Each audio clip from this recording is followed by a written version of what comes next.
My name is Amy Elias. I'm the director of the UT Humanities Center, and I'm really glad you're here this evening for this really special conversation with Terry Tempest Williams. This is part of our UTHC Distinguished Visiting Lecture Series, and we run this every year, and this is sort of the culminating event of that series. So Terry, I'm really glad you were able to be here with us. Just so you know, we'll have a little conversation. Terry's going to do us the honor of reading from one of her recent works for about 10 minutes or so, and then she and I will have a little conversation, and then we'll open it up to Q&A, and you can ask your questions as well. The questions will be appearing. You can type your question either in the Q&A box at the bottom of your Zoom screen or in the chat, and we will be able to see, I'll monitor them and make sure that your questions are heard. So welcome, I'm glad you're here. And let me introduce to you our distinguished speaker for the evening. So Terry Tempest Williams is known, as many of you know, for her impassioned and lyrical prose. She's a writer who speaks eloquently on behalf of an ethical stance toward life. She's a naturalist and a fierce advocate for freedom of speech. And she has consistently shown us how environmental issues are social issues that ultimately become matters of justice. Williams, like her writing, cannot be categorized. She has testified before Congress on women's health issues, has been a guest at the White House, has camped in the remote regions of Utah and the Alaska wilderness, has worked as a barefoot artist in Rwanda, and as a teacher at Navajo Reservation in Montezuma Creek, Utah. As an educator, she has served as the Annie Clark Tanner Fellow at the University of Utah's Environmental Humanities Graduate Program, which she co-founded in 2004. She was the Provostial Scholar at Dartmouth College and currently is writer-in-residence at Harvard Divinity School. She lately has been called a citizen writer. Her work includes the environmental classic Refuge, as well as a number of other books, including An Unspoken Hunger, Stories from the Field, Desert Quartet, a wonderful meditation and poetic work, Leap, which is a meditation on Euronymous Bosch's The Garden of Earthly Delights, Red, Passion and Patience in the Desert, The Open Space of Democracy, and When Women Were Birds, and a number of others, including her last, which I hope you buy from Union Ave Books downtown or somewhere else in your independent bookstore in your town, Erosion, Essays of Undoing, and also I would mention her book, The Hour of Land, which should be of particular interest to everybody in our region, a personal topography of America's national parks, and this was a New York Times bestseller. She has received the 2006 Robert Marshall Award from the Wilderness Society, a Lannan Literary Fellowship, a John Simon Guggenheim Fellowship in Creative Nonfiction, the Sierra Club's John Muir Award, the Audubon New York Award for Environmental Writing, and numerous other awards. She was featured in Ken Burns PBS series on the national parks, and she was elected into the American Academy of Arts and Letters. Her writing has appeared in The New Yorker, The New York Times, Orion Magazine, and numerous anthologies worldwide as a crucial voice for ecological consciousness and social change. Williams is currently writer-in-residence and spending time at Harvard and spending time contemplating and writing about the spiritual implications of climate change. So Terry, welcome. It's such an honor to have you here tonight. Amy, thank you so much. I'm so happy to be at the University of Tennessee in Knoxville. And as you and I spoke this morning to your wonderful humanities fellows, I've never been to Knoxville. I've been to Tennessee several times and I love your state. I've never been to the Great Smokies National Park, which is a dream of mine. So one day I hope to be able to do that. And I also will say that Dolly Parton is a hero of mine. So anyway, I came to you from Utah, from the Red Rock Desert in a small desert hamlet called Castle Valley.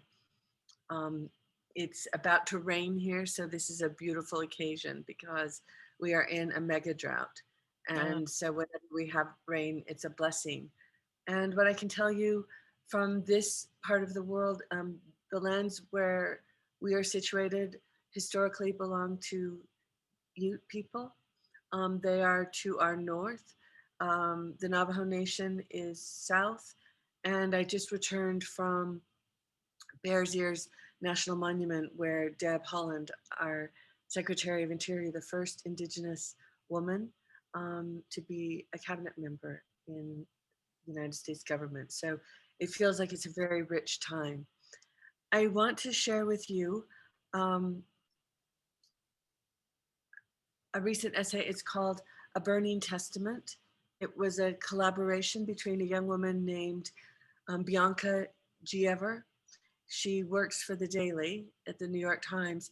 We had become friends, although we'd never met, um, by writing letters to one another, as I shared with you, doing night walks this summer. Um, it was a very brutal summer in terms of climate change. Our temperatures were anywhere from 100 to 114 consistently. And when fire season started here, our valley was choked with smoke. She went to Los Angeles. She called me in a panic and said that California was burning. All the landscape around LA was on fire. She saw the sun as a cigarette burn through the smoke. And she said, Terry, I woke up this morning and all I could think of was the obituary of the land, an obituary for the land. Will you write one? And Bianca is 30 years old. She gave me an assignment as a friend and as an older woman. And I said yes. And then she said, I need it in an hour. And, you know, I feel like during the pandemic, this is what we do. We serve one another. And I sat down and this is what came. And then I shared it with my friend, who is an elder of mine, Mary Frank, an artist who's 88 years old. And she did the illustrations. So this is a collaboration between really 3 generations. And I wanted to share that with you tonight. And as you mentioned, this is about 10 minutes. With these ashes in hand that have fallen from near and far on the drought-cracked desert of Utah, I raise my fist to a smoke-choked sky to honor the holy creatures, human and wild, who have lost their lives and homes to the galloping flames like riderless horses burning through the west.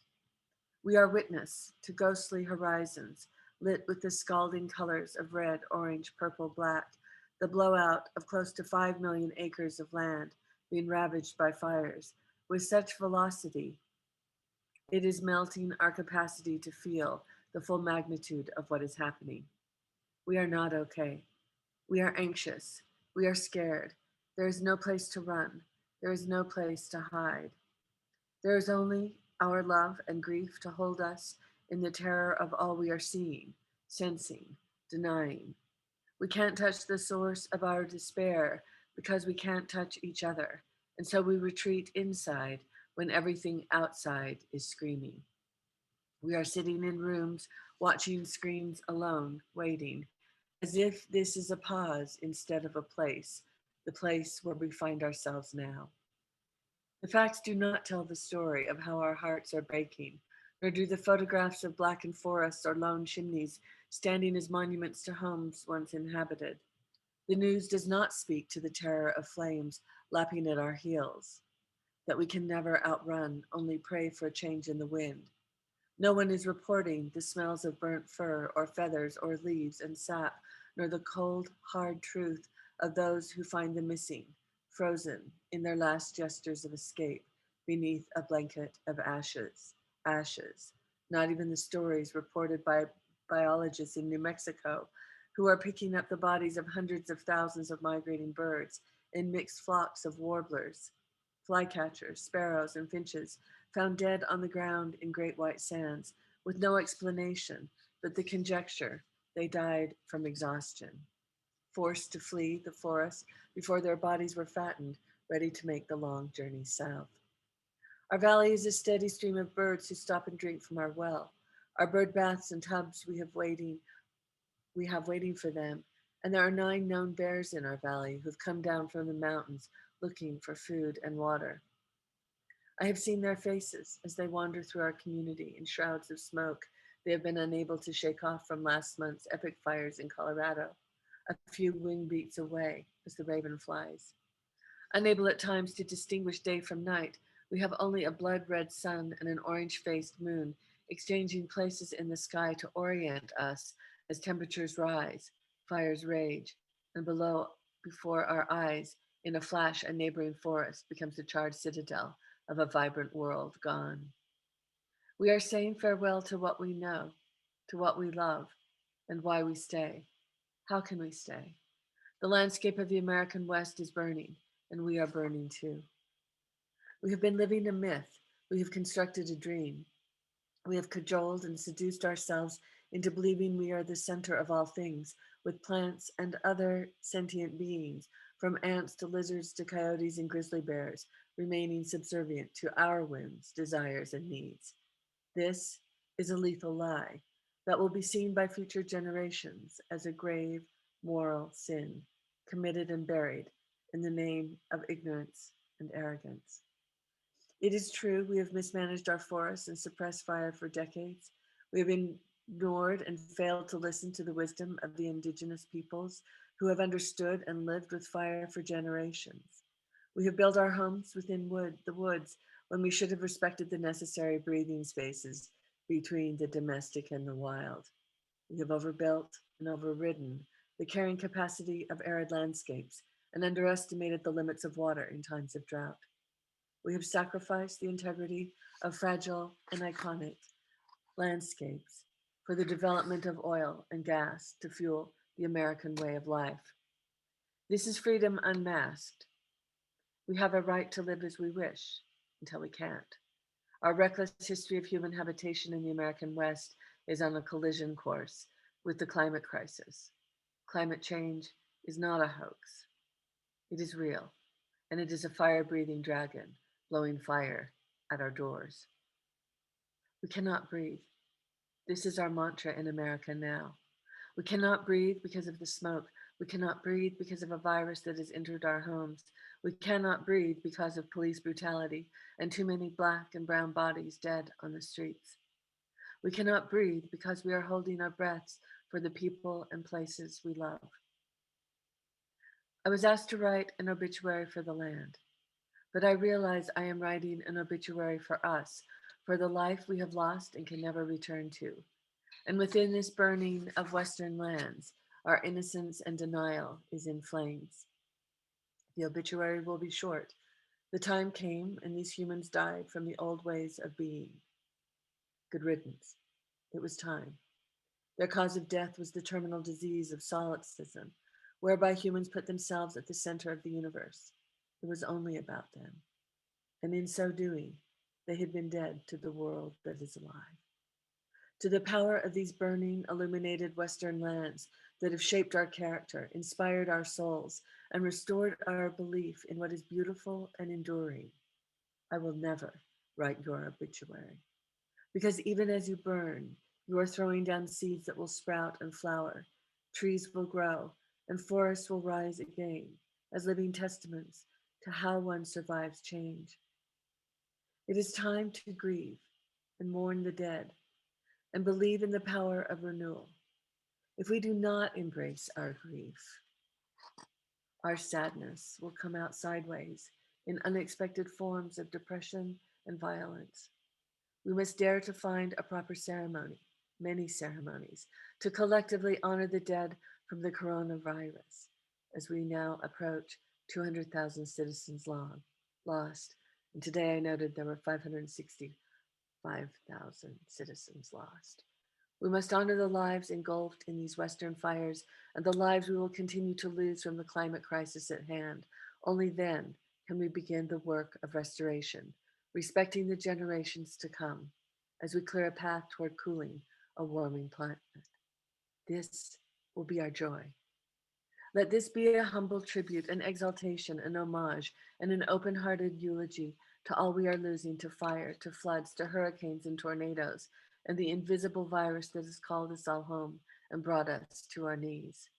We are not the only species that lives and loves and breathes on this miraculous planet called Earth. May we remember this and raise a fistful of ash to all the lives lost that it holds. Grief is love. How can we hold this grief without holding each other? To bear witness to this moment of undoing is to find the strength and spiritual will to meet the dark and smoldering landscapes where we live. We can cry. Our tears will fall like rain in the desert and wash off our skins of ash so our pores can breathe, so our bodies can breathe back the lives that we have taken for granted. I will mark my heart with an X made of ash that says the power to restore life resides here. The future of our species will be decided here, not by facts, but by love and loss. Hand on my heart, I pledge allegiance to the only home I will ever know.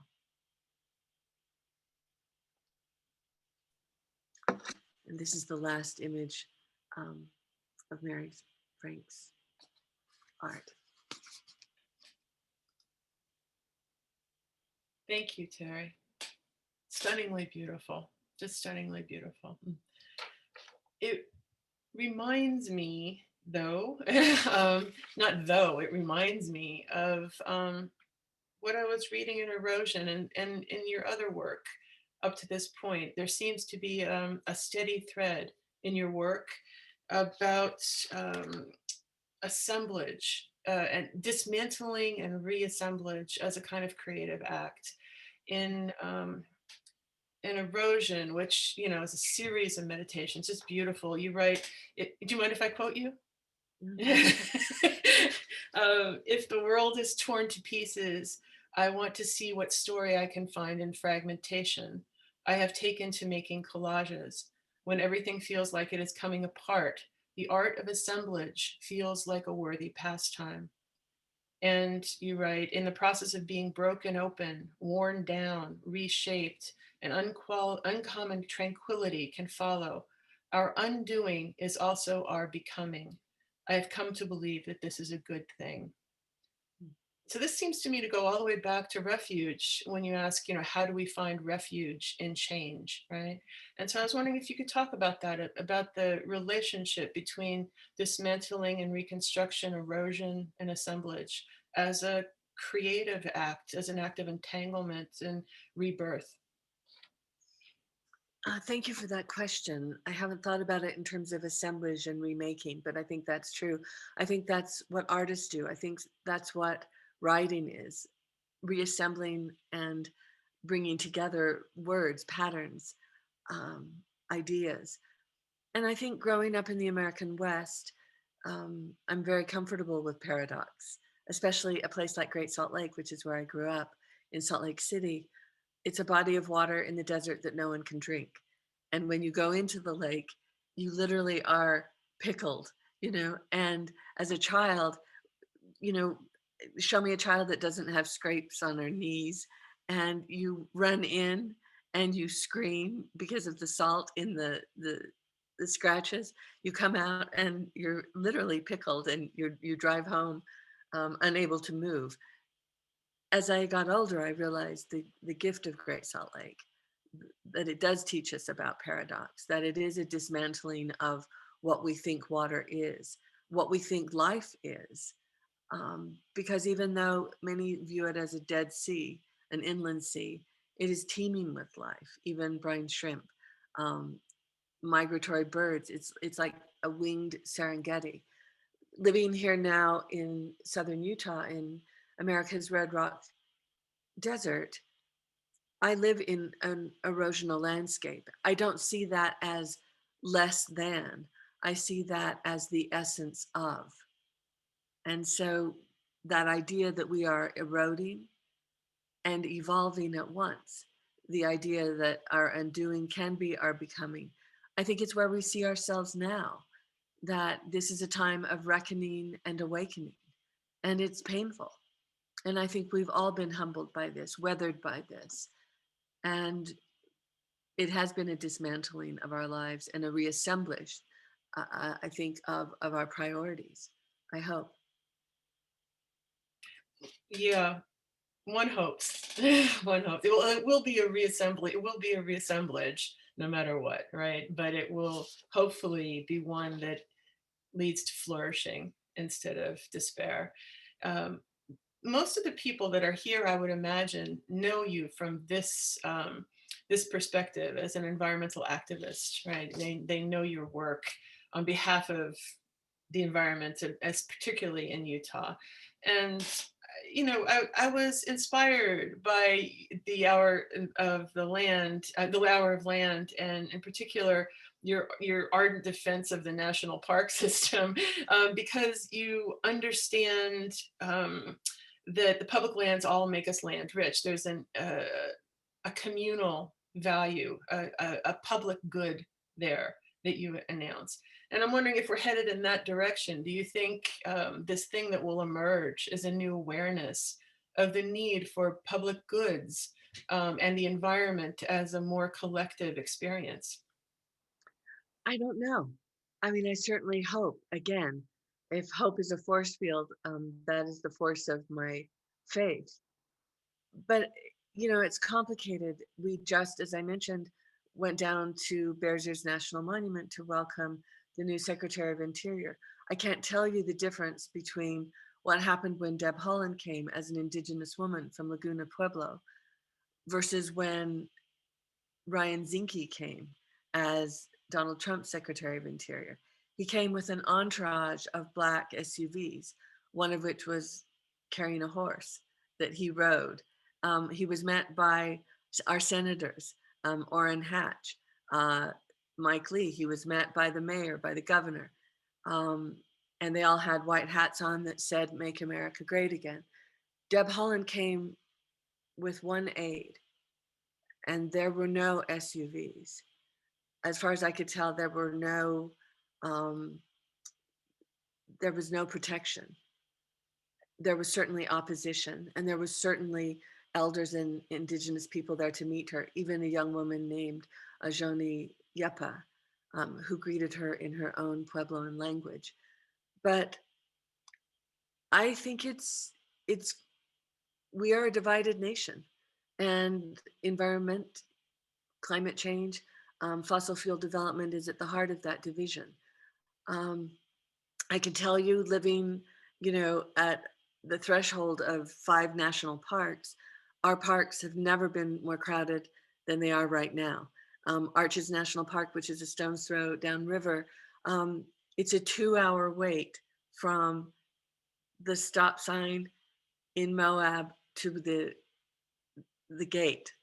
I'm sure in the Great Smokies you've got this with 10 million people coming. Yeah, So absolutely. I think the need is immense, but the need and the politics don't line up. I think this notion of President Biden to pause fossil fuel development, the leases on our public lands is important. 25% of all of our carbon emissions come from America's public lands, 640,000 million acres. I also will say that there's something that I think is very exciting. An Ojibwe writer, David Truer, in this issue of The Atlantic, is posing the question, why don't we turn our national parks over to native rule, native management? I think that's a really interesting idea. That's what we're trying to do with Bears Ears, with co-management, so that traditional knowledge can be laced with Western science. That's really interesting. So I think we're at a very creative time, Mm. and creativity comes through tension. I think we need to learn how to listen to one another and opposing views and find cooperating principles that I think goes beyond compromise. Well, I want to talk with you about that because this is a real concern of mine and a lot of people's. How do you how do you balance rage, right, against cooperation? I was struck in your books, as everyone has been, about this tension between the lyricism and the anger constantly.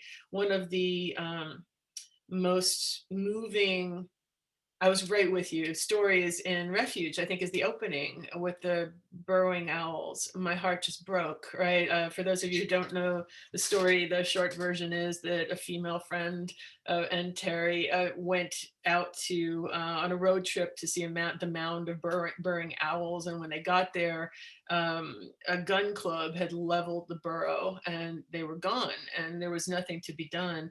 And you suppressed your rage until one of the members of the gun club came up and got in your face, and then you couldn't suppress it anymore. And your books have numerous instances where rage seems an appropriate response to the devastation, right, that is there. And yet, um, you seem to agree in Erosion with William Gray Eyes when he says it can't be about anger, it has to be about healing. So I was wondering, if you wanted to talk about it, what's the value of rage in relation to environment and justice, and how do you balance that against collaboration and the extended hand? That's the question I live with. With a name like Tempest, you've got a lot to overcome. I do have anger. As a woman, uh, coming out of a patriarchal culture of Mormonism, there's so much that's good about how I was raised in terms of community and prayer and a sense of landscape and family. Um, but there's also a lot to um, rub up against, and that is ongoing. I think early on, I mean, you talk about the owls. When we saw the owls had been killed, raised, and my only gesture, I'm not proud of it, was, raising my middle finger. How pathetic is that? Toward the end of that book, um, there is another kind of rage, and that isn't, it's far beyond a gesture of a finger. It is that I belong to a clan of one-breasted women, and 7 of the women in my family are dead due to nuclear testing and radiation fallout. That arc of a young woman who recognizes the death of a species burrowing out to the death of the women in my family is that arc of my own personal story. I think in that moment when I made a decision, Amy, to cross the line at the Nevada test site and commit civil disobedience and be arrested, my anger was transformed into sacred rage. And I think that was the day I became a writer. So that when that police officer frisked my body and found that pad of paper and a pencil stuffed inside my boot and asked what they were, what came out of my mouth was weapons, I replied. And I realized my pen was my weapon, but it couldn't be a polemic. It had to be artful. It had to be open. And I couldn't know what I wanted to say. I had to explore what possibilities there were. I continue in that struggle. And when Willie said, it can no longer be about anger, it has to be about healing, I remember, and for our listeners, Willie Gray Eyes is a Navajo community organizer, Diné organizer, and he challenged the state of Utah for their voter registration and gerrymandering. He won the case. And then when that open space of democracy is opened, he felt an obligation to fill it. He ran for that office. He won that office, and it became the commission a Navajo majority. The Frontier Mormons, white, challenged him, took him to court and said, you are, if you can believe this, you are not a resident of the state of Utah. Willie Gray Eyes has been there, his family, for hundreds of generations at the base of Navajo Mountain. I said, Willie, that sounds so passive. What do you mean by healing? And he said, what I mean by that, Terry, is we have to go to the source of our pain. So that if you have a sliver in your heel, if you do not deal with that, it will become infected, it will fester, it can lead to amputation. And later, what he said was, the United States of America has never dealt with its original wound, and that is with Native people, the cultural genocides that have taken place, and also with African Americans. And we're talking about these things now. And maybe that will get to the heart of the wound so we can heal as a nation. But it's going to take a long time. And as you suggest, it's going to take listening and creative thinking and unlikely coalitions. And what you keep returning to, attentiveness, right? That I want to talk about coalition building because it's difficult, right? I want to go back to attentiveness and attention with you, but since we're on coalitions and collaborations and that kind of relational concept, can you talk about that a little bit? Like, how do you build coalitions? Where do you seek coalitions? Do you have a sense of where you should go, or who is sympathetic with you? Do you seek out people who are extremely different from you in view and build? I have in mind, for instance, there's a story, to be honest, at this point, I don't remember what book it is in, but you were on a plane and there was a guy from Procter and Gamble sitting in the seat next to you. And you said you can tell the story better than I can, but that was an example. You looked at him and saw Procter and Gamble, and he looked at you and saw a crazy environmental lady, right? And that's where it could have ended. But you said you talked, and something came out of that conversation. So I'm just curious if you could talk about relation and then the larger issue of coalition building, which is the political version of that. I think with that gentleman on the plane from Procter and Gamble, he was the CEO. He talked about how this corporation systematically dismantled the Spanish culture, the siesta culture, slowly, by inching their hours closer and closer together so there was no more time of siesta. And then they became so in debt that they had to take on that 9 to 5, where it started out with 9 to 11, and then 11 to 2 was siesta. And then they worked from 2 to 5. Well, then they worked till noon, they worked till 1, and then pretty much they were Americanized. But we saw each other as human beings when he talked about his own family, that he didn't see his children, that he was always looking over his shoulder because he could trust no one in this corporation because of the competition. But when I think about the coalitions that matter most to me, Amy, it's in my own family. And I don't know about you, but we have a family that does not agree politically. And that is an understatement. Yeah. And yet we love each other. And I think it's epitomized between my uncle and myself. My uncle is right of the right. He was a state senator. When he ran for state senate, the only PAC money he took was from the NRA because he knew he would never compromise their standards. He was a Minuteman on the border between the United States and Mexico. I've been arrested so many times, I can't even imagine what my FBI file is. But we love each other. And I knew there was a window during the election, in those few days when we didn't know who had won. The polls suggested Biden, but we didn't know for sure. President Trump had announced that he won that very night. So I called my uncle. He didn't return my calls. I called, he didn't return my calls. I called my father and said, I'm trying to get hold of Rich. And he said, he doesn't want to talk to you. And the next day, to my uncle's credit, he called. And we have a very direct family. And he said, Terry, I don't want to talk to you. And I don't want to talk about politics. And I said, Rich, how do we bridge this divide? And he said, we can't. And I said, what do you mean? And he said, are you going to change your views on climate? And I said, no. And he said, are you going to change your views on gay marriage, on abortion, on the border? And I said, no. And he said, precisely my point. And I'm not going to change either. And he said, there will be violence.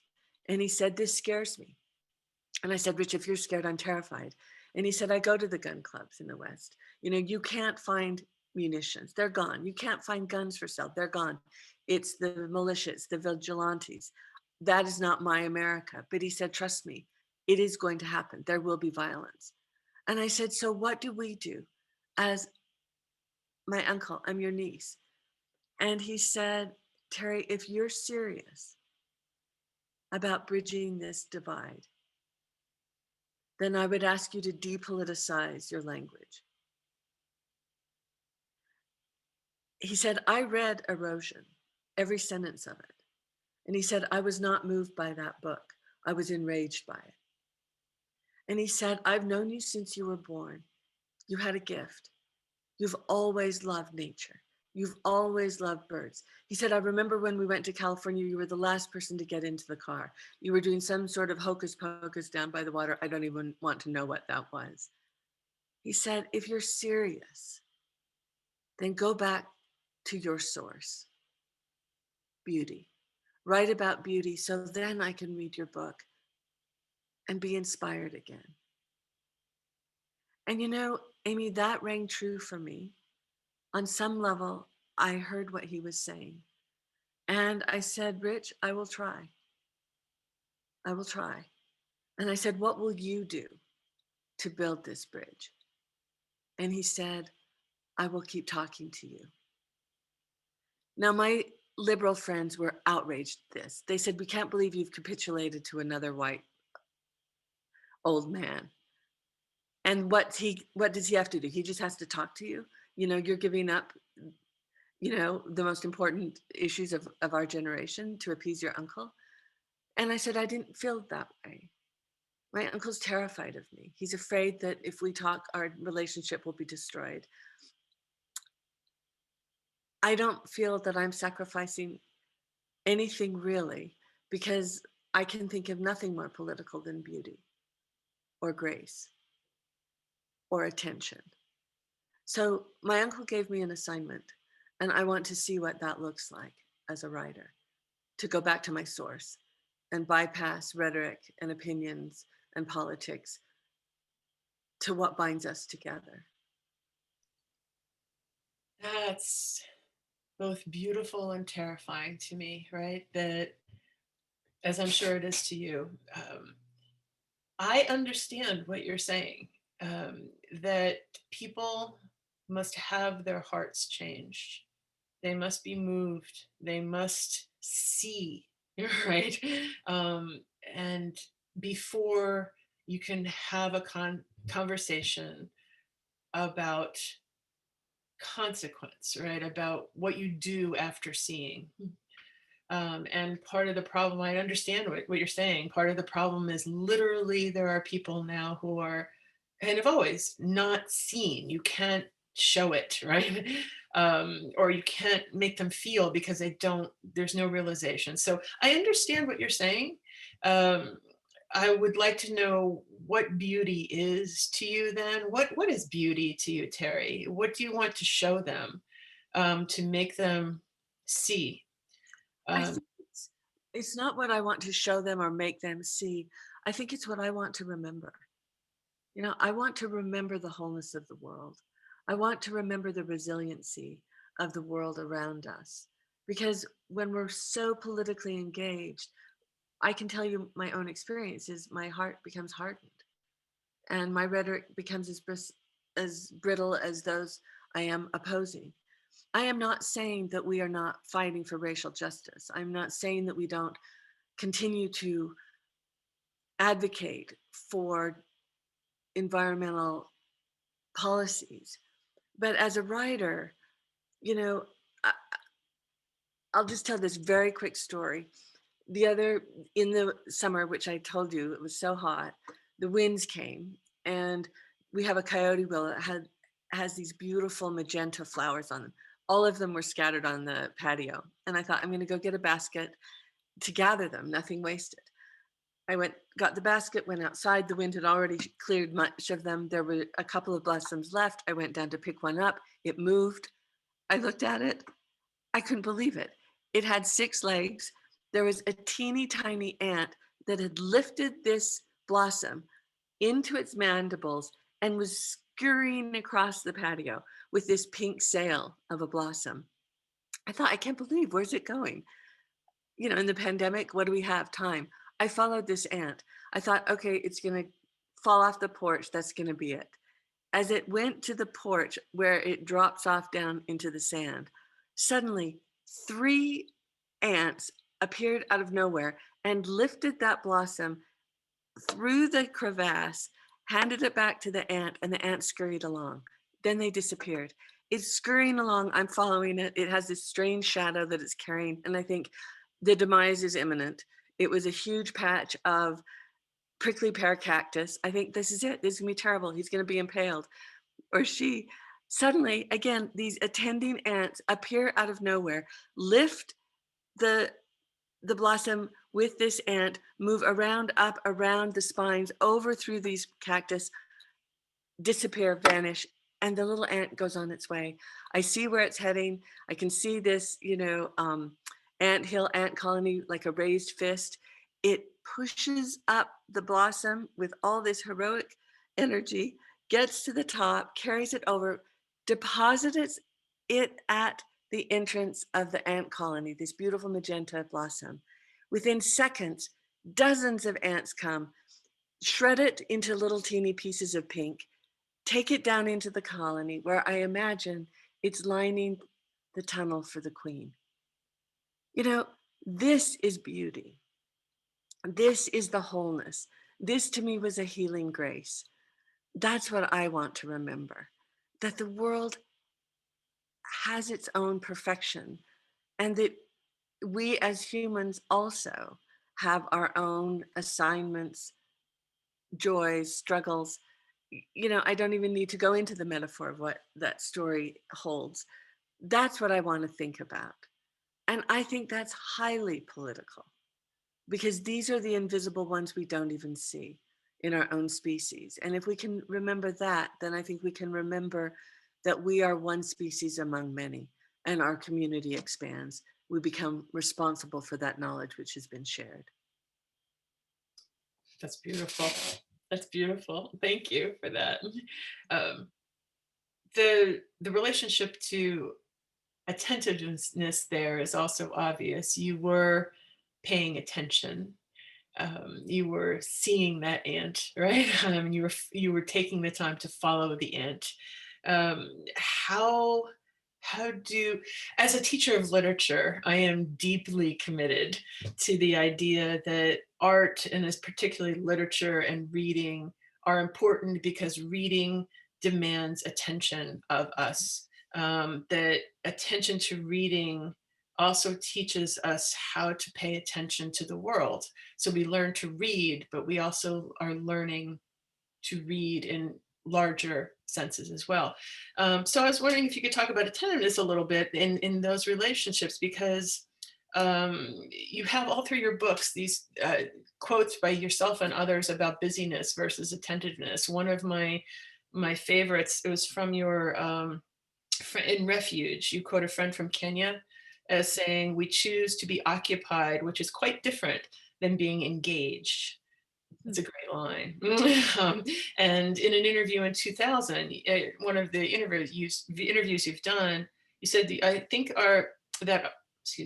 that maybe our biggest disease right now is the disease of busyness.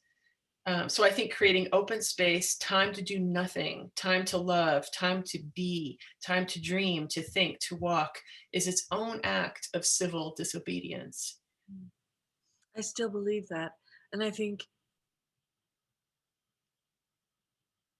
it's hard to talk about this because, there's been so much death in this pandemic, and I'm aware of our privilege. My privilege as a white woman here in the desert, but our family's been touched by the pandemic as well.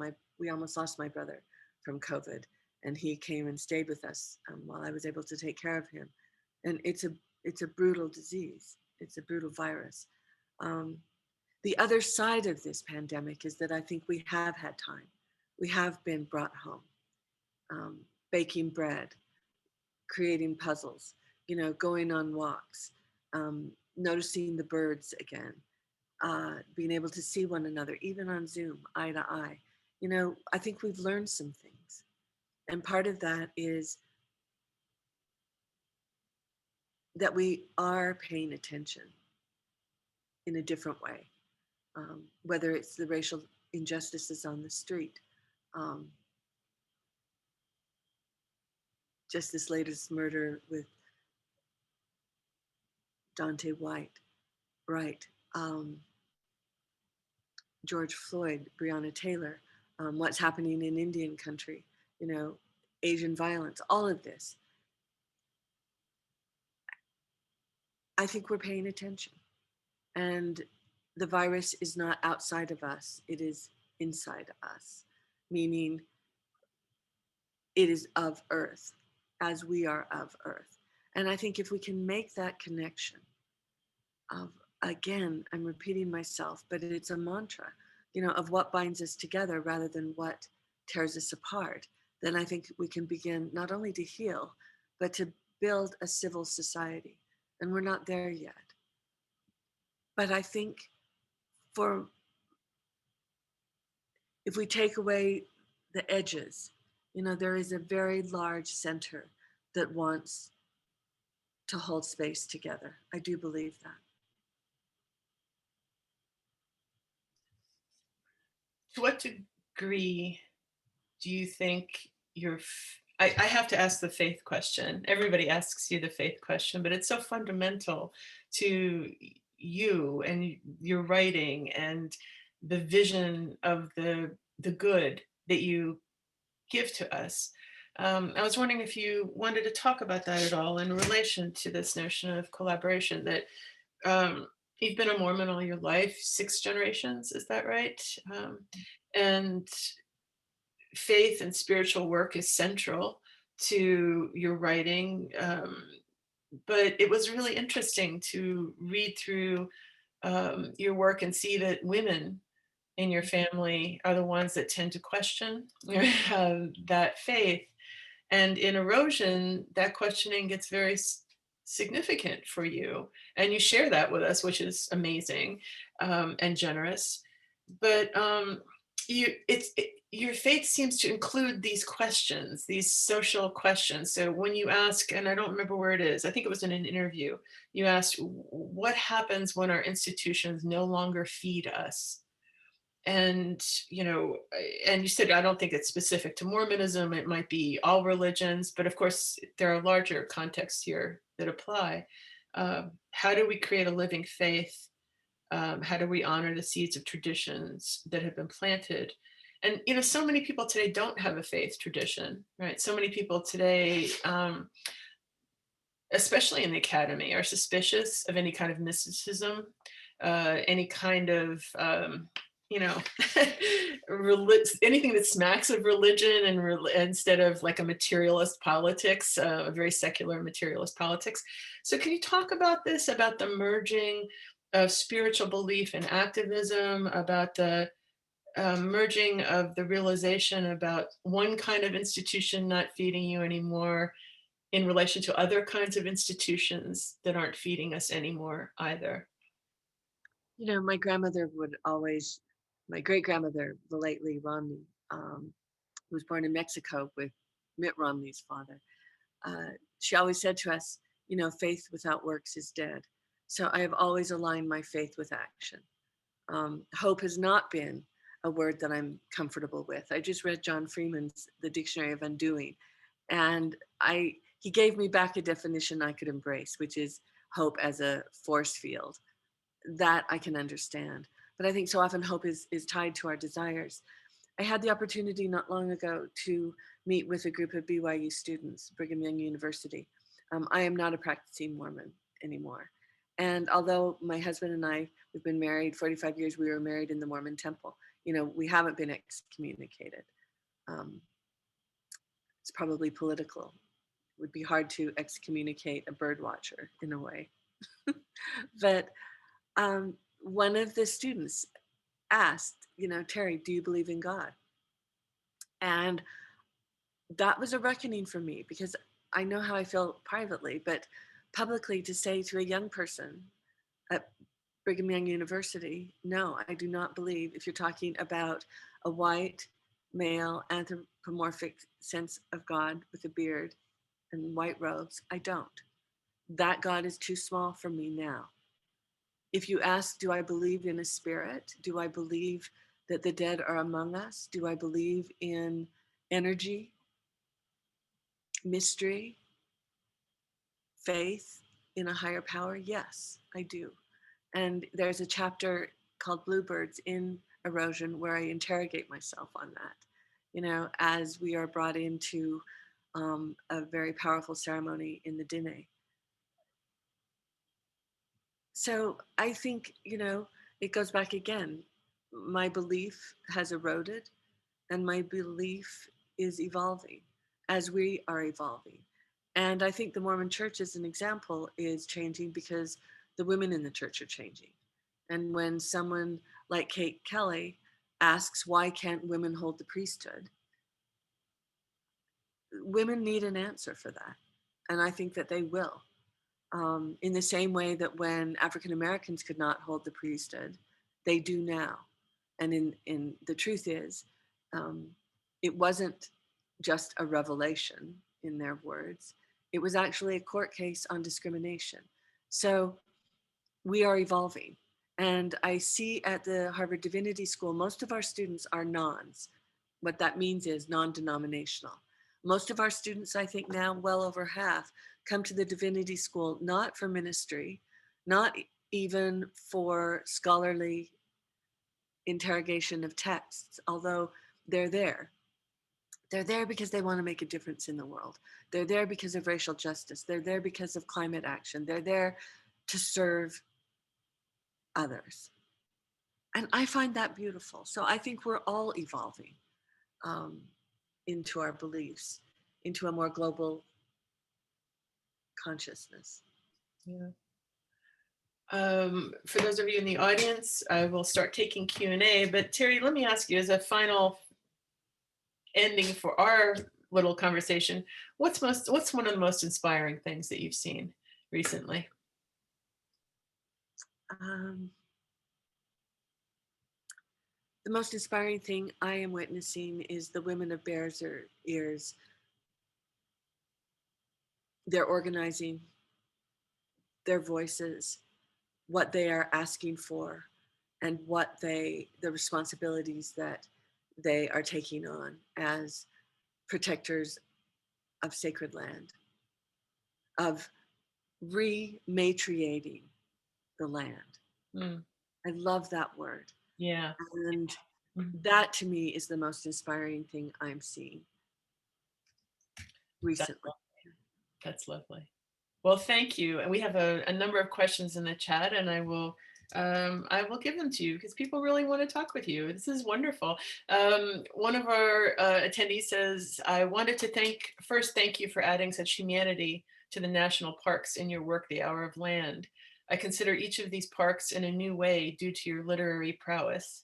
What do you consider the future of ecological fiction to be? Ah, that's interesting.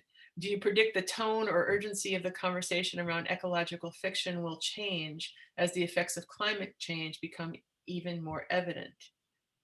Such a great question. You know, a lot of us are thinking about that, right? And I think literature affects and interjects where we are. Amitav Ghosh talks about that, you know, in his book, The Great Unraveling. Where are the novels about climate change? I think we're starting to see them. You know, certainly Barbara Kingsolver's book about butterflies, flight behavior.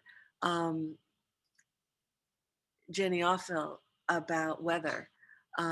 There's a new book out, and I've forgotten his name, but it's about a hummingbird. It's a mystery, a speculative fiction that I can't wait to read. I just finished Nathaniel Rich's new book on essays, and it reads as science fiction, called Second Nature, which is brilliant, and I would recommend it. Of who are we becoming, and how is science leading us forward, as well as taking us into places we couldn't have imagined, even fluorescent rabbits, which is what's on the cover. So I'm thrilled with what's happening. And as I spoke to some of the humanity fellows, this book I think is an example. It's called Undrowned: Black Feminist Lessons from Marine Mammals by Alexis Pauline Gumbs. And as I was mentioning, you know, the trajectory of her ancestors from the continent of Africa to the Caribbean is the same trajectory of sea mammals, also Black. And she takes on the role of an apprentice to the sea mammals in terms of her own spirituality as well as Black liberation politics. So I think there's great work happening in literature. And I find the line between fiction and creative nonfiction is blurring, which I love. Yes, that's actually absolutely true. I'm personally addicted to the sci-fi fantasy end of it, but it's just a real basket of riches right now, and it's really lovely. Along that line, somebody has asked, have you read Braiding Sweetgrass by Robin Kimmerer? And you know, it's a gorgeous book.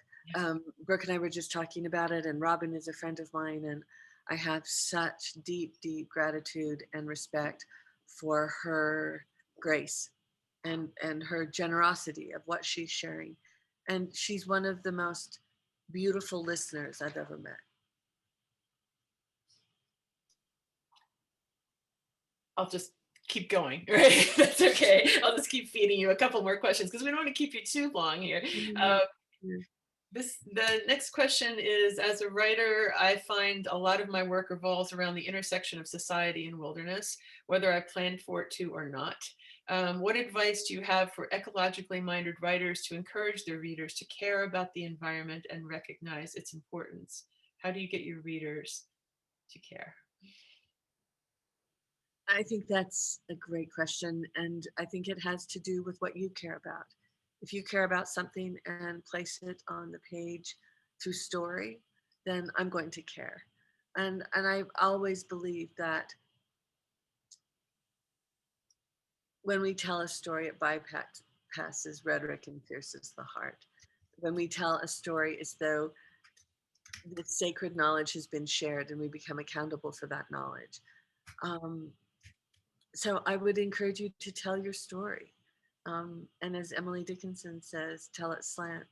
And then I think to infuse that story with facts, to have braided essays where we see the personal with the political, with the physical, so that it becomes almost like a hologram.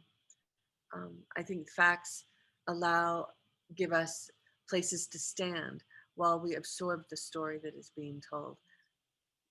But I think we need a narrator, and we need a narrator who cares and that we care about, and then you can take us anywhere. When you say a narrator that we care and can care about, is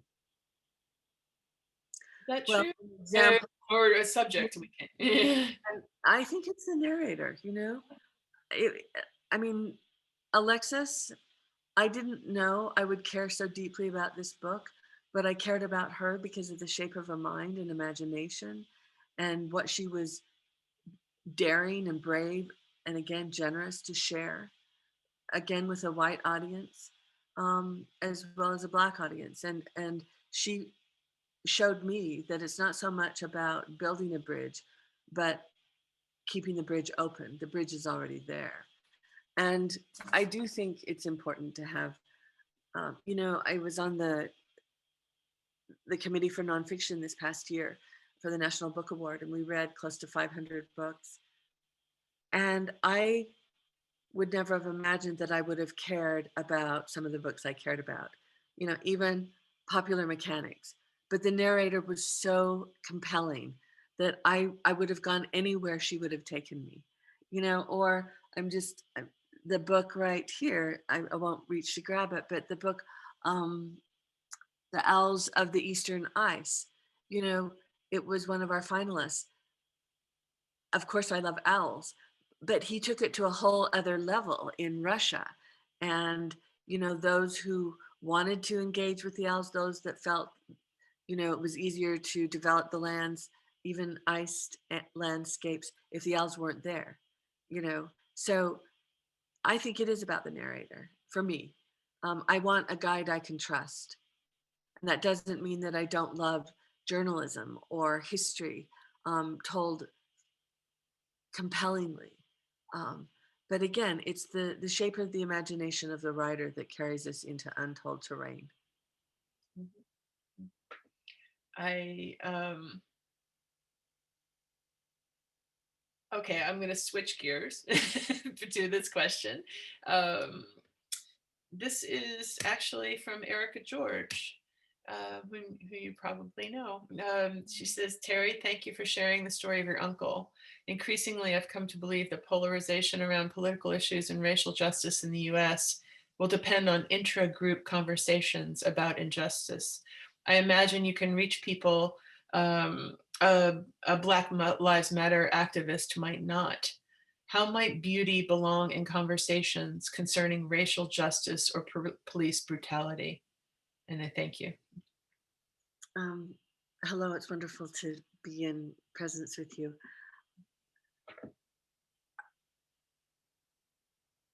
It's such an important question. I have found with my students, and I'm teaching a class right now, Finding Beauty in a Broken World, 14 students. Half of our students are students of color. And I am seeing such beauty in between them in terms of how they're talking to each other and how we are conducting this seminar together. And I have found that the more vulnerable we are, the closer we become, and the more alike we see each other, even in terms of race, in terms of class, in terms of religion, in terms of gender. And I find that what the binding is made of is family, interestingly enough. That when we talk about our families, there is a cellular level of attention and understanding that comes to that. And I think that is beauty. You know, one woman talking about her father who was in prison and based an essay on these letters between them. He was eventually murdered in prison.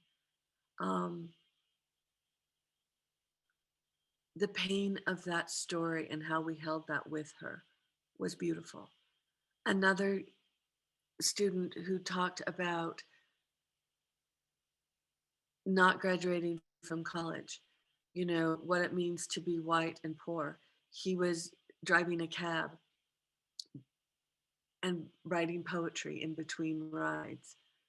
And a man in his car said, "Are you going to be driving a cab for the rest of your life?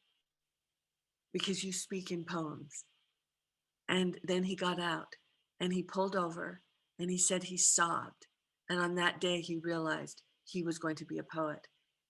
He worked for 3 months to be able to pay for the GRE. He went back, finished high school, went to college, and he's now at the Harvard Divinity School because of his poems. That is beauty. I could go on and on.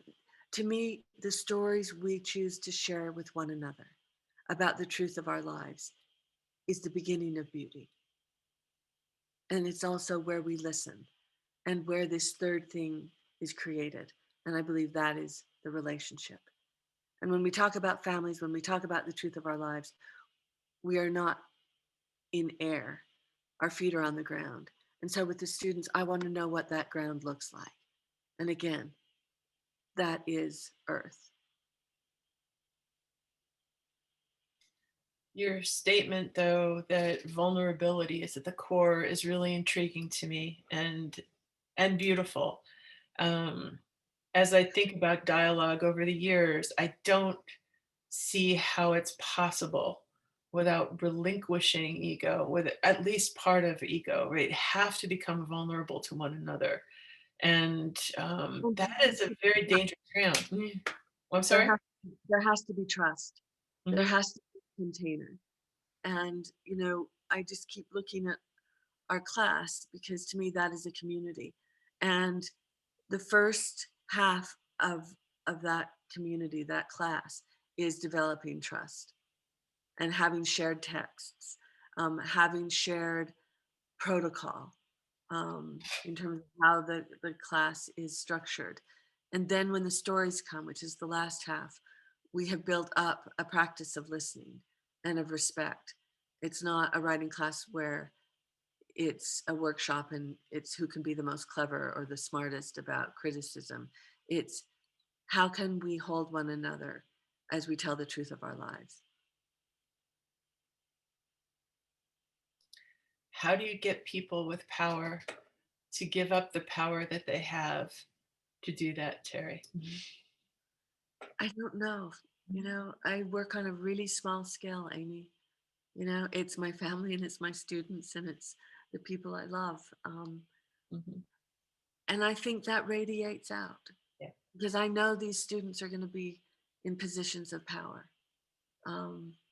Just like I know the students that I worked with in Utah in the environmental humanities are now running for office. They are teaching in the schools. They are working for the BLM. I'm so excited. One of our students is a dark ranger, which sounds like something out of Marvel Comics, but she's in Great Basin National Park, which is the darkest place in the United States, the lower 48.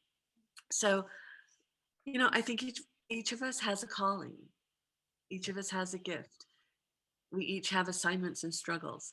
And I think that if we can bring our fullest, deepest, most honest self forward, then transformation occurs. I think that's a perfect place to end. I think we'll end there. Thank you so much for this wonderful experience.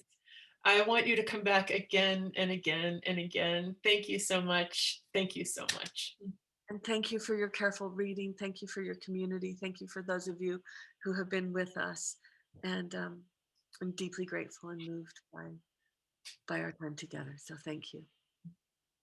Everyone, have a good evening.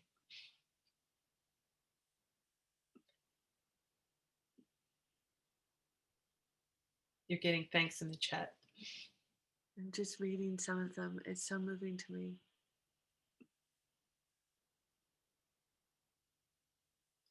What a beautiful community you have, Amy. It really is a privilege to serve. It really is. Well, I look forward to seeing you again, where I can put I my arms know. around you. You go home. Thank you so much. You've had a long day. Thank you for everything. And we hope to have you back. Thanks. Special care. Bye-bye. Bye-bye.